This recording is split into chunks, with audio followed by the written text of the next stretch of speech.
When Susan first noticed the strange holes in her baby's nose, she freaked out completely. She had no idea what could have possibly caused this or how potentially dangerous this was. But she soon learns. She went to the doctor that very afternoon, but when that man took a look at it, the message for Susan was not good. The doctor called the police immediately after determining what was going on. Susan was just left without any explanation. The doctor had done some tests on her baby, and after seeing the results, he immediately informed the police and ran out of the room, leaving Susan behind. Susan was starting to panic now, as she now felt how serious this probably was. And when she found out that the doctor had locked the door on her, Susan started to see red. She started banging against the door with her full weight, trying to break it open. And with a couple of hits, it gave way. The doctor was now forced to give Susan an explanation as to what he had discovered, and upon hearing it, Susan collapsed onto the floor. But before we start, smash the like button, subscribe, and hit the notification bell so you never miss out on our upcoming stories. Susan didn't notice anything wrong when she woke up due to her baby crying. It seemed like any other morning. She had gotten up and shuffled to the bathroom to change the diapers of her baby boy, Roy. She didn't even notice anything wrong while she was making his milk until she was about to pour it into his cup when she saw it, and she was ready to scream. 40-year-old Susan is a single mother. She had dated in the past, but it had just never gone well. She hoped that this time it would be different. She'd spent a lot of time preparing for the date. She really wanted it to go well, and it would be the first time they'd meet in person, but not everything would go to plan. She'd met the man online and knew it was a long shot, but she met up with him. The date was nothing extraordinary.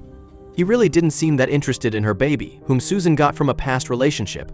She wasn't sure yet if she wanted to see him again after the date. The morning after her date, Susan discovered that there was something strange about baby Roy. It looked like Roy had a bad ache in his nose, as he kept scratching his nose. But it wasn't until she looked closely at it that she saw exactly why his nose was hurting, and it scared the living daylight out of her. What was happening to her baby? The inside of Roy's nose was covered in tiny holes. She thought that maybe something had stuck to his nose, but bringing it closer to her, she saw that the holes were digging into his skin. She pressed on it with her finger and Roy started crying. Maybe some insect had bitten him or even crawled into her baby's nose.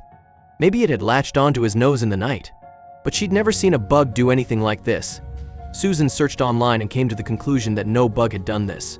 The more Susan looked at Roy's nose, the more confused she became. These weren't just tiny holes. There was something inside the holes. She couldn't make it out, but she was sure there was something else there. The holes were hard, and whatever inside was too. Susan decided that she was going to try and dig out whatever it was in her baby's nose with tweezers. She went to the bathroom and pulled out her tweezers.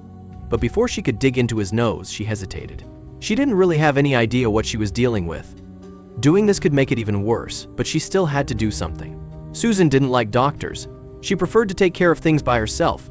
She rarely would go unless something was severely bad, and as much as she hated the idea of going to the doctor, she knew that this wasn't something she should take care of by herself. And her baby's health was on the line, so she took the leap and called the doctor. The doctor's office set up a semi-emergency appointment for that same afternoon. They told her that there would be others ahead of baby Roy, but they would definitely see her by the end of the day at the latest. In the meantime, the doctor told Susan that she needed to do something for him. The doctor told Susan that she needed to think about anything that was different recently that could have caused this. It would greatly help the doctor figure out what exactly was wrong. Susan agreed to think about it and hung up the phone. Susan thought back over the last week. She and her baby hadn't really done anything too out of the ordinary. She and Roy went on a hike through the forest a couple days ago. The baby easily could have touched something out there before. Maybe a mushroom or a contaminated piece of moss? That could definitely be an option, maybe. As Susan continued thinking, the hike didn't make that much sense.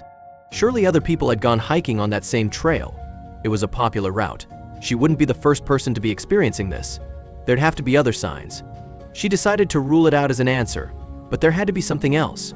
It was difficult to think of anything that was out of routine. Susan was an average girl. She didn't do much except hike occasionally and go to the local coffee shop. She worked from home and didn't go outside that much. She really was a boring person, but then it hit her. There was something else that was out of the ordinary. Susan had gone on the date the night before. She'd been talking with a man online for a while and had eventually decided to go on a date. Susan had been excited to try out dating again. She still hadn't found her soulmate and was hoping that this date would go well. From the moment the date began, Susan felt like something was off about the man. He didn't really seem interested in her or her baby. It was almost like he despised her for being a single mom. But as soon as she would start thinking this, he'd do something that showed that he was invested. Thinking back, Susan wasn't sure why he'd even contacted her in the first place. Looking through her messages with him, she could see more and more that he didn't really like her. She'd just been a bit desperate and wasn't thinking clearly. Could he have something to do with all of this? Susan couldn't see how he'd have anything to do with this. They hadn't gotten physical at all, and she hadn't contacted him since last night. He hadn't messaged her either. If he had done something, wouldn't he have said something? Susan wasn't sure, but it was time for Roy's appointment. She had to go. Susan had no clue what was going on with her baby's nose when she left for the appointment. She continued to think while driving to the doctor's office, but she came up with nothing. Luckily, the holes on his nose didn't seem to be changing too much. They'd grown a bit bigger and were more obvious to the eye now, but it wasn't that bad, right? She got to the doctor's office and sat in her car for a second trying to come up with any more answers. Susan really couldn't think of anything else. With a deep breath to calm her nerves, Susan walked into the doctor's office with her baby and signed in. She figured she'd have to wait a long time to see the doctor, but people had different plans. While in the waiting room at the doctor's office, baby Roy was getting a ridiculous amount of attention. The holes in his nose were very plain to see, and everyone around him was shocked by what they were seeing. Susan didn't notice too much until the rest of the people's curiosity became increasingly obvious. The other people in the office didn't try to hide their curiosity. The few kids there wanted to go look, but their parents held them back. Still, it was as if everyone forgot why they were there with their own medical complaints. Everybody wanted to know what was happening with the baby. To be fair, so did Susan. It was then that the doctor came out to call in the next patient. Everyone there collectively agreed that Susan's baby should be seen first. None of their problems were serious, but Roy's clearly was. Susan was a bit put off by this, but thanked them nonetheless. It was concerning, but surely she could wait. The doctor didn't agree. Once inside his office, the doctor was able to take a proper look at Roy's nose, and he was shocked. He had never seen anything like this. He would remember if he had. Something like this wasn't something you just forgot. And even more, the doctor hadn't even heard of anything like this in his medical books. The doctor knew that this was going to take some time. He made a few calls to have his waiting patients sent to other doctors on call. Baby Roy needed his attention the most, and he was going to make sure that they were going to find a cure for whatever was going on here. The doctor ordered tests for Susan, and while they waited for the results, he studied Roy's nose intensely. The strange thing was that while earlier, baby Roy was crying, but he didn't anymore. His whole nose was completely numb. The doctor continued to investigate Roy's nose, and when he got the first results back, he was disappointed. The tests he'd ordered hadn't found anything yet. There were still some others he could have done, but he needed Susan's permission. It would take up a lot of Susan's time. What would he do? Susan agreed to the tests, and while they waited for those results, the doctor, who still hadn't found anything helpful, posted a few pictures of Roy's nose on a medical forum. He was hoping that some other doctor had seen something like this before. It would be a while before they got any response. Susan decided that she needed some air and went to use the bathroom and let her baby sleep. While he was gone, the doctor received a private message from the forum. He opened it eagerly, hoping that it was the answer he'd been seeking, and to his luck it was. But it was also terrible, terrible news, and everything would have to change fast. Another doctor had indeed seen this condition before, and if they didn't do something soon, it could turn into a very big problem for everyone. The doctor read the message again and again and knew that if this other doctor was right, that he needed to take quick action. Susan's doctor waited for the results, which came in almost immediately after he'd read the message from the forum. This was it. He had the results, and it chilled him to the bone. The other doctor had been right. Susan's doctor left his office, and soon the whole place was upside down. Susan returned from the bathroom. Roy's nose was not looking good. The holes were starting to spread to the rest of his nose. Susan was getting really scared now, but she knew she had to show the doctor. There was just one problem. The doctor wasn't in his office when Susan got back.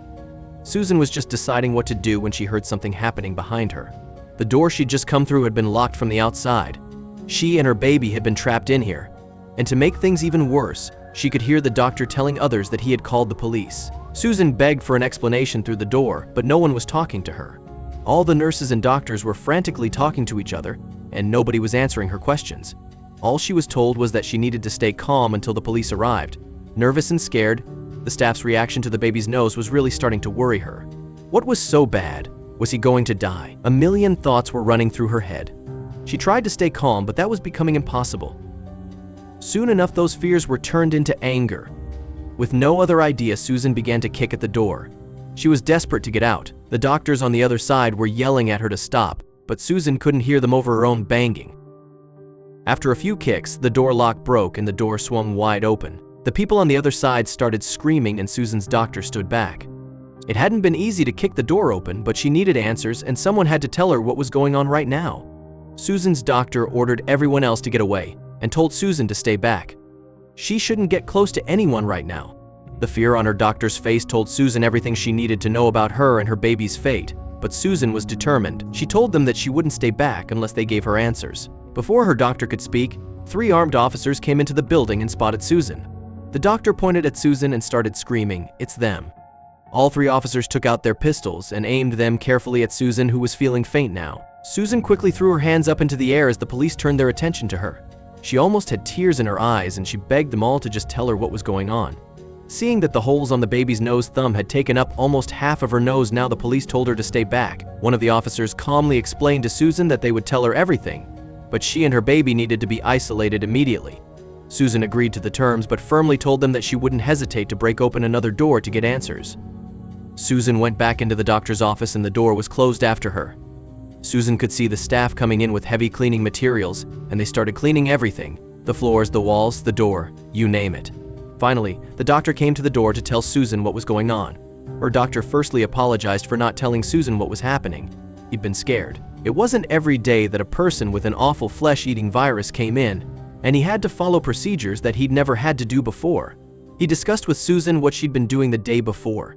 Susan had taken a hike and then had gone on a date that night.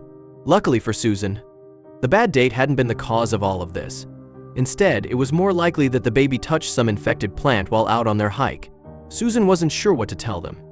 She told the police and his doctor which route he'd taken and what she'd seen that might be helpful. She didn't know what else she could do. She was focused more on what the treatment plan was. Could they even treat the baby? Or would this virus eat his nose off? Luckily for Susan, the hospital had the medication they needed, but the baby had to be in isolation for a while. The police had gotten involved because they had needed to talk to Susan about her hike, but when they'd seen her out of the isolated room, they had panicked because her doctor panicked. They also had to make sure that no one else would get infected.